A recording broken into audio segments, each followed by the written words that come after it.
Hey, Seattle hockey fans, Eric Lindsay Ayala here. Happy Wednesday, hump day. I'm sorry I missed you for Turbo Tuesday. As you can probably hear in my voice, I'm dealing with a little bit of a cold, which I hope is brought on by allergies, but PCR test pending. Anyway, welcome to another episode of Locked On Kraken. We are going to get into some Turbo Brandon Tanev news, and this will kick off the next several episodes where we're going to be hearing from players in their exit interviews. I'm not going to bombard you with all of them, but we're going to start with yesterday's availability with Ron Francis and Dave Hakstol talking about goalie coaching and a vacancy that now exists in the Seattle Kraken organization. All that and more coming up on this episode of Locked On Kraken. You are Locked On Kraken, your daily podcast on the Seattle Kraken, part of the Locked On Podcast Network, your team every day. We are the Seattle Kraken.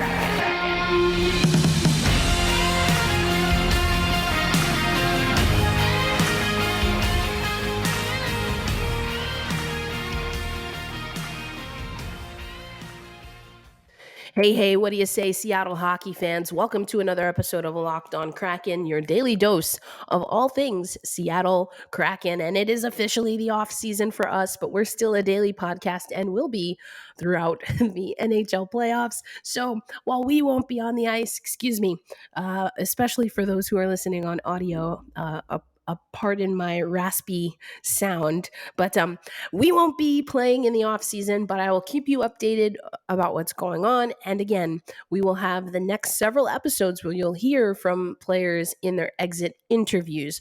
I'll pull out some themes. You'll get to hear from each player that participated in the exit interviews. So we'll get a chance to focus on our guys, what they're thinking about the offseason, how they're adjusting. So we're going to kick it off today with Brandon Tanev and Yanni Gourde. Then we're going to hear in the next segment a little bit from Vince Dunn and, so in the first segment, we're actually going to start with Ron Francis and Dave Hakstol because they started their media availability with some news regarding the Seattle Kraken coaching staff.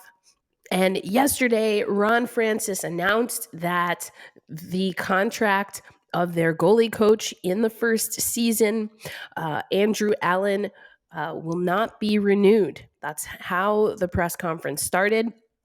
So right now, actually, let me take you to that announcement. Then we'll come back and break it down a little because I've talked about goaltending.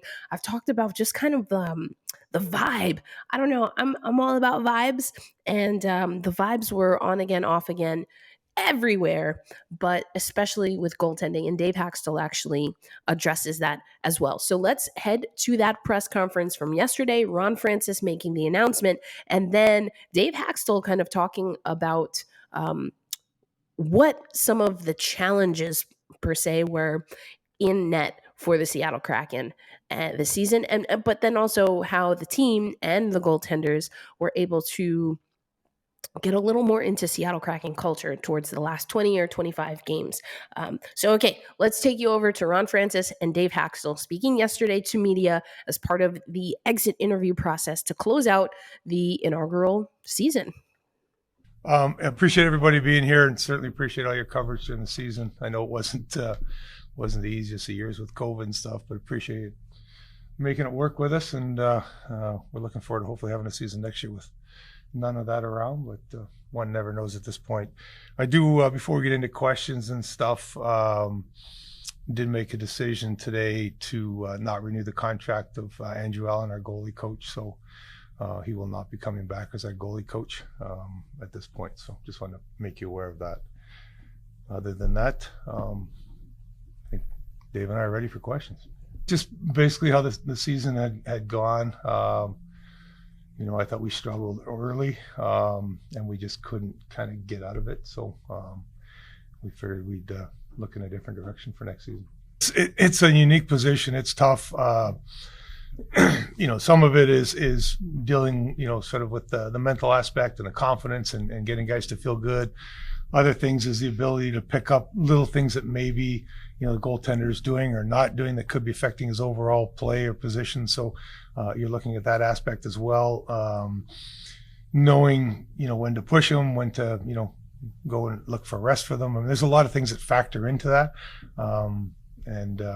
It's like I said, it's a unique position, and it's a challenge to find a guy that works well and makes everything sort of smooth with your goaltenders, because it's such a critical, I spoke to the intricate details of it on a day-to-day basis. There's an awful lot that goes into it, and we had Andrew, as a great part of the staff in terms of who he is as a person, his work ethic. As we look towards the future, that's one thing in terms of being a good fit with our staff, but most importantly, being able to communicate and affect the two guys that are in goal for us on a day-to-day basis. And so you heard it there. Goaltending is an important position. You heard Dave Hakstol say that. Obviously, it's a position that gets a lot of attention. Sometimes it's warranted and sometimes unfair.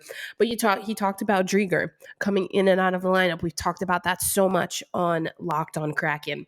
He talked about also just both Ron Francis and Dave Hakstol talked about really having to solidify what the culture and how that's being addressed is. So we can't know, at least right now, everything that led to the decision not to retain Allen.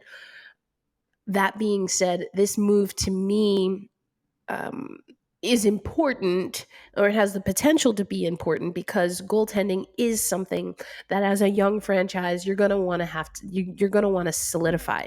And I'd been alluding to this, again, all vibes, all auntie vibes, but I'd been alluding to this throughout the season, that there are times where Philipp Grubauer in particular looked on the ice uncomfortable, looked a little disconnected from the team, and kind of Philipp Grubauer is excellent in not showing his hand. But as I've learned kind of how he communicates in post-game press conferences in particular, you can kind of pick up things of when he's maybe not feeling at his best. Excuse me. Or, he's very short with his answers, as to not divulge into that more. So we'll see. I think if there were communication issues, at the end of the day, heavy is the head. So in that department, if that's where the Seattle Kraken felt that they needed to make a change, I think it's indicative that that's exactly what they felt. This is the first move outside of the trade deadline that we are seeing the team make. Oop, excuse me. Hold on one second. Apologies, everyone. Needed a little bit of a sneeze break there. But again, I think that goaltending was something that the Seattle Kraken needed to look at. It sounds as though with this move, the Seattle Kraken felt that they needed to do so at the leadership level, at the coaching level. I think if I had to guess, if I were an owner or a head coach, I would probably work with my goaltenders to get their input on what it is that they want or that they need in this role. I'm assuming some of that has happened already. We had already had the exit interviews with Philipp Grubauer and Chris Drieger by the time this was announced. So it's not something that the goaltenders were able to necessarily comment on directly. I kind of think that's an important move by front office and the head staff or head coach. I think they should take the responsibility there. And so I don't know. It's never easy to move on from someone, especially when you really only have one season. That's not a lot of time in the grand scheme of things. So we'll see. We'll see how it turns out. I think it's got potential to push the Seattle Kraken in the right direction. But that is if they essentially chose the right thing to focus on. So if it wasn't a goalie coaching problem, if they do keep their 2 goaltenders, if they keep, other staff and stuff like that, we'll see. So coming up next on Locked On Kraken, I told you we're going to have a Tanev Tuesday on a Wednesday. So we'll hear from Brandon Tanev. He was actually the first player to give his exit interview, then a little bit from Vince Dunn, and we'll circle back to Ron Francis and Dave Hakstol, because I think what you're going to hear, and tomorrow, assuming I don't lose my voice, but tomorrow I want you to hear from Yanni Gourde. And Dave Hakstol kind of set the foundation, saying that towards the back end of the season, the Seattle Kraken started to get their character and identity, and that's what Yanni Gourde talked a lot about. So I'm teasing a little bit of what we'll talk about tomorrow. But right now, let me tell you about one of our sponsors. That's the family-owned company, rockauto.com. You can save money when you use rockauto.com, because they have everything that you need in one place: brake parts, tail lamps, motor oil, and even new carpet. Why would you choose to spend 30%, 50%, even 100% more for the same prices at a chain store or a car dealership when you can go to rockauto.com and get everything that you need? So go to rockauto.com right now and see all the parts available for your car or truck. And when you type Locked On in their "How did you hear about us" box, that's how they know we sent you. Amazing selection, reliably low prices, all the parts your car will ever need. rockauto.com. And sadly, folks, as I mentioned, the Seattle Kraken are not in the playoffs, but, we'll probably still have some breaking news, and you're going to want to catch up with that and everything else happening in the National Hockey League. And the way to do that is by tuning in or watching Locked On Now. Your experts, your hosts from throughout the NHL channel will give you updates on everything you need to know. And so you're going to want to keep up to date with that. We're in the first round of the playoffs. We'll talk about that a little bit later in the show. So go check out Locked On Now, available for free on YouTube and anywhere you listen to podcasts, just like everything, including this show, Locked On Kraken, just like everything on the Locked On Podcast Network. Okay. We heard from Ron Francis and Dave Hakstol talking about the coaching change. Again, that's goalie coach Andrew Allen was brought in, a Canadian goaltender, and he was a pro scout at one time. He coached the Rockford Ice Hogs before coming over to the Seattle Kraken, but will not be retained past this season. So Seattle Kraken are hiring a goalie coach. We'll see how that pans out, and we'll hear from both goalies. Again, the news came after they did their exit interviews, but we'll hear from Philip Grubauer, we'll hear from Chris Streaker, and all of the rest of the roster that ended their season with the Seattle Kraken throughout the next handful of podcast episodes. As promised, though, we're going to do Brandon Tanev coverage Turbo Tuesday, but on a Wednesday. As you can hear, I'm a little bit under the weather. I needed to take yesterday off, and I'm really apologetic about that. I was excited for Turbo Tuesday, but we're going to do Turbo Tuesday on a Wednesday. Here's Brandon Tanev talking to media. He talks about being with the Seattle Kraken, obviously where he's at with his injury progression and what he hopes to bring for next season. Let's go to Turbo. And, the city, the fans, we can't thank them enough. They've been extraordinary in this first season here in Seattle. So to them, we really appreciate them. Night after night, packing the building, making things loud, making it a great place to play here at Climate Pledge. So I think, the goal is to get better. Obviously, you want to come back next year and push for playoffs. Playoffs is the goal, and to compete for the Stanley Cup, that's the goal for the season next year. I think, you want to come and have an opportunity to win more games, to be, better as a group. I think as a whole we can get better and to get that next step and ultimately to play in the Stanley Cup playoffs. I think everyone's plan is to go home in the off season and work hard and get better. And I think, as individuals, that's our job as professionals to get better at what we do and to come back and ultimately be a piece in the team and be a good role player if that's your job, be a scorer, a 200-foot player, I think as professionals, it's our job to take pride in what we do, and I think over the summertime, it'll be each and every one of our goal and part of the Kraken to come back stronger and even better. I put a lot of work in and worked hard and wanted to come in and make an impact right away, and that's the opportunity I had here getting drafted with Seattle, was to come in and make an impact right away, and I felt I was able to achieve that. Obviously, a little unfortunate with the injury to end my season, but a little adversity and a little hard work over the year and throughout the summer, and you come back and plan to be in the same position, if not better, than next year. There you have it. Brandon Tanev, aka Turbo Tuesday on a Wednesday. Lucky us. But what I liked is Brandon talking about the energy that he brings. Everything from I've just seen a ghost pictures to being out in the community. But he talked about being able to make that impact on the ice until he got sidelined, of course, with an injury that had him out for the remainder of the season. So I, just like Brandon, am looking forward to how he's going to find a way to bring that to next season and to elevate it every time you come back from injury or just come back to another season. You ask most athletes and they're going to say they want to come back even better, faster, and stronger than before. And that energy that Turbo brought, Yanni Gourde obviously being kind of the fan favorite of the season. I love Ryan Donato. He had an interesting exit interview. A few quotes I'm sure you've seen by now have been picked up. Free agent. I'm just saying, Seattle, let's get it done.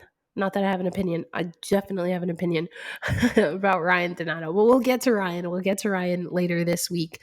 I'm really excited. I think that's where the Seattle Kraken can really crank it up. I've talked about it so many times. This is such an amazing fan base. It's such an amazing media core. That being said, we're very nice, very polite. Everything's new. We're excited. And I'd like to see the Seattle Kraken take that energy and be able to push forward and have it as a part of their character, as a part of their identity. I mentioned we're going to hear from Yanni Gourde on that very point. That will be coming up next. But right now, let's hear from Vince Dunn. Also dealt with some injury. You'll hear in a moment. He doesn't really divulge where he's at with that. But I want you to hear from Vince Dunn, just a few snippets here.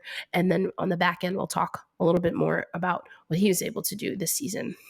There's a lot to build off of. There's a lot to be proud of that we've done here. Not the results we wanted, but I think there's a lot of positive things to look forward to in the future.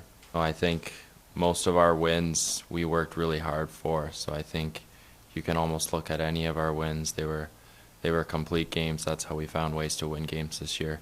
We weren't a team that could rely on one player to get us through games or periods or moments. So, those wins took all of us to do from top to bottom.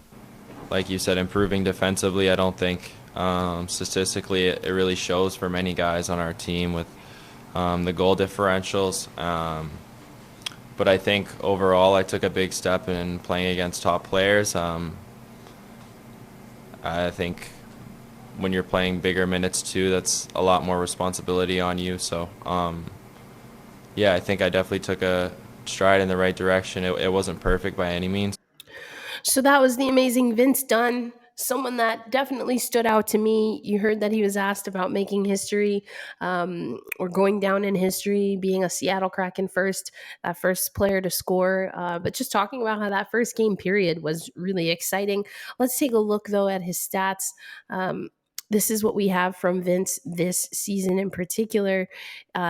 If you look at that top line, of course, we're looking that he played in 73 games. Again, he talked a little bit about his injuries on the back end. He was day-to-day towards the end of the season, had 7 goals, 28 assists. The plus minus, I don't think is going to be too kind to anyone on the Seattle Kraken, but that's a little bit from Vince Dunn, 25 years old. We're going to talk about the players, and I guess next week, Tuesday, we'll have the draft lotto. So by this time next week, we'll talk about where the Seattle Kraken are with that, and we'll start getting into also, free agents, restricted free agents, and stuff like that, where we're at with the salary cap. But Vince Dunn is one of those players that I think can definitely find a home here. He's talked about kind of being on that defensive core, things that he's picked up from his teammates, and how he wants to continue to create that chemistry and stuff like that. So that's Vince Dunn. Coming up next on Locked On Kraken, we're going to hear from Yanni Gourde, your fan favorite of the season. Just great energy from him as well, but in a different way than Brandon Tanev, in a different way than even Ryan Donato. I think those three, for me, were the kind of energy that I'd like to see elevated for this Seattle Kraken team. So we're going to hear from the one, the only Yanni Gourde coming up next. But right now, let me tell you about Built Bar. All right, so this is real, folks. When you're not feeling your best, it's sometimes really hard to get the nutrients that you need to feel better. I'm living that right now. Apologies again, especially for those listening on audio, as my voice will drop in and out. But the important thing when you're not feeling well is to still try and get those nutrients and those calories. And with most built bars, coming in at 130 calories with only 4 grams of sugar, only 4 grams of carbs. And it's really just something that I can snack on and, then take a nap, and snack on and then take a nap. So, I keep telling you I'm a big fan of the Built Bar. I love that it's covered in chocolate. Also, when you're not feeling well like I am at the moment, sometimes those comfort foods make you feel good, and chocolate's definitely one of those. But again, 100% real chocolate, while also getting about 17 grams of protein per bar. You've got your banana cream pie. Raspberry double chocolate is my personal favorite from the original lineup. But head over to built.com and you can use promo code LOCKED15. That will get you 15% off your next order of Built Bars. Again, go to built.com, use promo code LOCKED15 for 15% off your next order of Built Bars. As I always say, happy snacking. All right, fans, we're coming up on the final segment, and just before my voice completely cracks, thank you as always for making Locked On Kraken a part of your daily routine. I appreciate you so much. I'm not at my best today, but I wanted to show up for you because we've got so much stuff happening with the Seattle Kraken, and I think it's important to keep the momentum going. Yeah, of course, you've got the guys that are playing in, like the playoffs, but, it's fun to talk about our team, and we're going to be there. But, I'm obviously joking, in case you couldn't pick that up. I'm definitely joking regarding the playoffs. Of course, that is the goal. But let's take you through some of these scores. So, we had the first round. That was Monday and Tuesday. So on Monday, the Hurricanes came up big against the Boston Bruins. They won that game 5-1. Another 5 spot this time, the Toronto Maple Leafs against the 2-time back-to-back champions. We're going to hear from Yanni Gourde. And maybe there's some insight there from what we hear from Yanni. But anyway, 5-0 for the Maple Leafs in their first game of the first round of the 2022 playoffs. Another shutout. This time the St. Louis Blues taking care of the Minnesota Wild 4-0. Los Kings!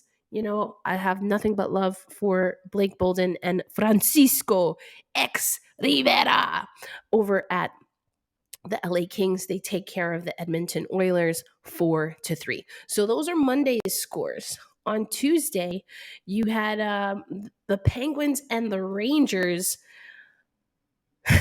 And this one was crazy. It went into triple OT. Like, I don't even understand what's happening. Ultimately, it was the Penguins. I was actually wearing a Penguins hat earlier today. I bought it because I think I was in New York City and it was raining, and I didn't have, certainly not the Seattle Kraken at the time. And I'm pretty much, agnostic, right? That's the term. When it comes to men's hockey, I don't really have a particular team. I have people that I root for, but that hat is it's not waterproof, but it's water resistant. Have a good friend that's a Penguins fan. Also Renee Hess, Black Girl Hockey Club, huge Penguins fan.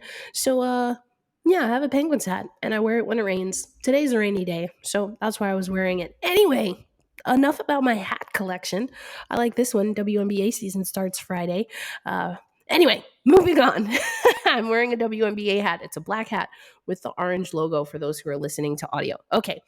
The Panthers lost to the Washington Capitals 4-2 last night. And then the Avalanche, talk about an avalanche of goals. My goodness. They take the cake for most goals scored in the first game of the first round, 7-2. I'm sorry, Ann, Ann Kimmel, friend of the show, friend of the podcast, but this is a tough one. But you're going against the best offense, and their offense is so good that one of their defensemen is actually one of the best scorers in the league. Take that. And then this is the closest one that we had in the first, in all game ones of the first round. The Flames get a 1-0 win over the Dallas Stars. All right, that's what we have. I mentioned, though, Yanni Gourde a few times on the podcast, but in relation to the Tampa Bay Lightning, now he was asked about having some time off, and you could definitely hear that Yanni Gourde was going back and forth about getting used to not playing at this time of year. Again, that's the competitor in him, and not for nothing, but he has, in the last 2 seasons, been able to not only get to this point, but be successful and win the last game of the season. So he talks a little bit about that. But then also Yanni Gourde and a few of the other guys, again, we're going to do this throughout the next handful of episodes, just talking about really getting after it in the gym. I feel that it's not unfinished business necessarily, but there's this belief, I believe there's a belief. I've deduced as much that the players on the Seattle Kraken are not satisfied. They are willing to take some positives out of how the season ended and see that as potential. But Yanni Gourde does a good job of explaining now the challenge is to be consistent, right? We got to grow out of that teenage inconsistency and follow up and follow through. So here's Yanni Gourde talking about that. And again, talking about character. We're going to close the show going back to Dave Hakstol, on team character, because I think that's going to be a guiding force throughout all of the exit interviews and certainly the moves that we see and the moves that we've already seen come the off season. This is high. Yeah, thank you. This is so high, yeah. I mean, a little bit of rest. It's going to be kind of nice to have a longer summer. Obviously, you always want to go deep. You want to go in playoff and you want to have meaningful games and kind of all that stuff, but this is where we're at, and it's okay. We'll have a good summer, rest up, get back in the gym, and start it all over again, and then be ready for camp. Yeah, it's definitely going to be weird a little bit. I'm definitely going to be watching though. It's always playoff hockey is a different animal. It's so much fun to watch, and so we're definitely going to be tuning in on that, and it's going to feel weird, but it's okay. I mean, we can't win every year, and yeah, we'll be tuning in. To me, this team is the way we gotta win. The way we're gonna win is to find the right identity. I think we've found that. Like I said, there's some times that we weren't executing, but we have the recipe. We know what to do. It's a matter of doing it for 60 and for 82 games. And when you do that, now you put yourself in a great position to get in the playoff and go deep. But yeah, I think really is the identity is this team, the culture of this organization. Those are the things that kind of are going to build this organization and this team to get to the playoff, and that in the end, that's the goal.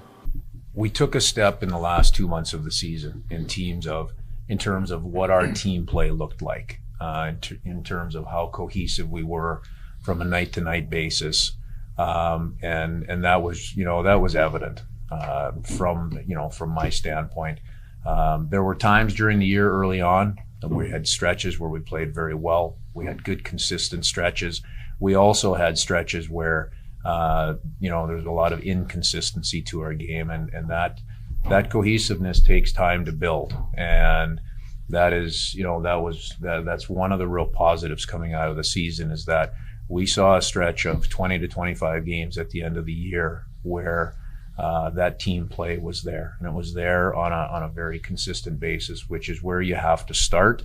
And then, for us, as I look back and go through this season in detail, we're going to look at all the areas, that we can improve and push to a new level. But that foundation is one that we were able to take a step towards, and that's a real important piece. All right, fans, you heard from Yanni Gourde, you heard from Dave Hakstol. The reason I wanted to end on this note of character, and we will underpin it on every episode we're hearing in these exit interviews, is because when Ron Francis was talking about recruiting and signing guys with character, it's something that you can easily just, you just scoff at it, because it's one of those things like, what does that even mean? People kind of throw out that idea and that premise as kind of like, just a soundbite, just as something that's quotable, as something that you're supposed to say, but most people have no idea how to actually do it. I don't think that's the case with the Seattle Kraken. So as much grief as Ron Francis was getting for, putting together a terrible team, I mean, expansion teams are not always great. And that's because it takes consistency to be great. But what can get you through the hard times is character. And I do think our guys are top-notch, world-class. They have been nothing but respectful, even when being honest. There's, you don't have to shy away from the truth. It was a difficult season. That's how Ron Francis opened his exit interview, essentially. But that doesn't mean that it was all bad. And it certainly doesn't mean that there aren't things to build off of. And for me, the one thing that sustained this team is the character. Now, the next part of that, again, is the consistency. But you have to have some pretty high character to get through a season like the Seattle Kraken did and want to come back for more. And as you'll hear in the next handful of episodes, our guys, they want to be here. I'm not sure that all will. That's the nature of the beast. But I think we're going to really start to see Ron Francis show his hand at what he wants and what he's trying to build towards. So I think we probably won't see any moves until we know where the Seattle Kraken land in the lottery. And then they've got some choices to make because they've got plenty of draft picks over the next handful of years. But I think I would venture to guess that they're probably going to